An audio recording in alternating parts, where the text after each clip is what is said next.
হরে কৃষ্ণ, রাধে রাধে। তো আমি চলে এলাম আজকে রান্নাঘরের ভিডিও নিয়ে তোমাদের সামনে।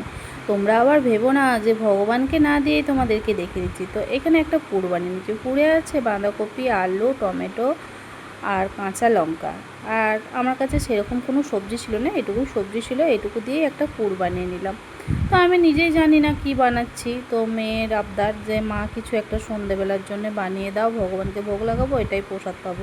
কিছু একটা পেতে ইচ্ছা করছে, কারণ যখন আমরা এক চক্রাতে থাকতাম তখন ফুচকা, চাউমিন এসব মন্দিরে গিয়ে পেতাম।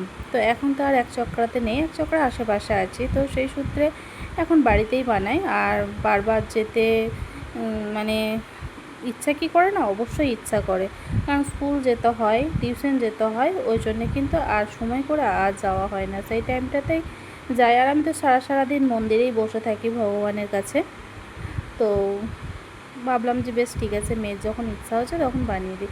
তো এইটা আমি কখনো বানাইনি, তো আজকে প্রথমবার বানাচ্ছি। জানি না কেমন হবে, অবশ্যই তোমাদেরকে টেস্ট করে পরে বলা যাবে।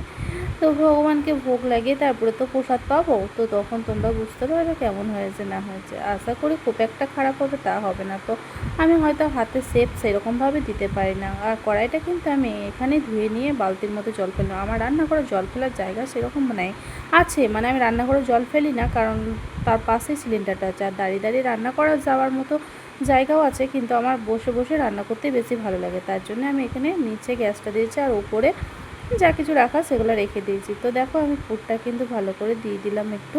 তারপরে এই যে দেখো চারিদিকে একটু মুড়ে নিচ্ছি, এই যে চারিদিকটা একটু মুড়ে নিচ্ছি দেখো। আর এটা বিললে হয়তো আরও ভালো হতো, কিন্তু কি বলো তো, আমি সব থেকে প্রথমেই ভুল করেছি, ময়দা না দিয়ে তেল দিয়েছি। তো দেখা যাক আজকে কেমন হয়, অন্য দিন হয়তো আশা করি ভালোই হবে। মানুষের তো শিখতেই জন্ম যায়, তাই না? তো প্রথম বানাচ্ছি, কেউ যদি এই জিনিসটার নাম জেনে থাকো অবশ্যই কিন্তু কমেন্ট করে বলেছো। আমি কিন্তু এই জিনিসটা কিন্তু নাম জানি না।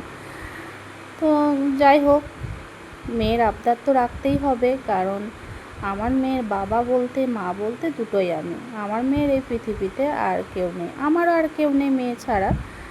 আর তোমরা তো জানো আমার মেয়ের আমি যতটুকু পারি ততটুকু আবদার সব কিছু মেটাবার চেষ্টা করি।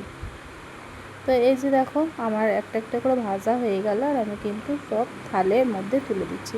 আর এই যে ভাজা কমপ্লিট হয়ে গিয়েছে, দেখো ভাজা কমপ্লিট হয়ে যাওয়ার পরে ভগবানকে এখন ভোগ লাগানো হবে। ভগবানকে ভোগ লাগিয়ে তোমাদেরকে ভোগ দর্শন করাচ্ছি। দেখো ভগবানকে ভোগ লাগা হচ্ছে একটু শসা আর যেটা আমি ময়দা দিয়ে বানিয়েছিলাম পুরভরা, ওইটা ভগবানকে সন্ধ্যাকালীন ভোগ লাগিয়েছিলাম।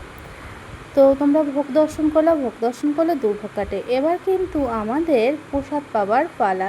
তো এবার নিচে নিয়ে চলে এলাম, কারণ উপরে কি বলো তো, বসে খাওয়া যাবে না কেন, খাওয়া যাবে কিন্তু উপরে ফ্যান নেই তিনতলাতে। ওই জন্যে ভাবলাম যে নিচে সেই প্রসাদ পাওয়াটা ভালো হবে, মানে পাখা পাবো, ওই জন্যে মেয়ে দুজনেই চলে এলাম। আর তোমরা তো জানো আমার মেয়ে ভিডিওর সামনে আসতে একদমই পছন্দ করে না, তার জন্য আমার মেয়েকে আমি ভিডিওর সামনে আনতে চাই না। তবে যাই হোক, খুব সুন্দর হয়েছে খেতে, টেস্ট খুবই সুন্দর, কিন্তু আরও অনেক রকম সবজি করলে আরও ভালো হতো। তো আমার বাড়িতে যেটুকু উপকরণ ছিল সেটুকু দিয়েই করেছি। আর তোমাদের যদি এই ভিডিওটা ভালো লেগে থাকে অবশ্যই কিন্তু লাইক কমেন্ট শেয়ার করে দিও একটু বেশি বেশি করে। আর চলো আজকের মতো ভিডিওটা আমি এখানেই শেষ করছি। তোমরা ভালো থেকো, সুস্থ থেকো। আমার মেয়ে বলছে ভিডিওটা শেষ করতে, তাই আমি শেষ করে দিলাম। তো চলো, হরে কৃষ্ণ, রাধে রাধে।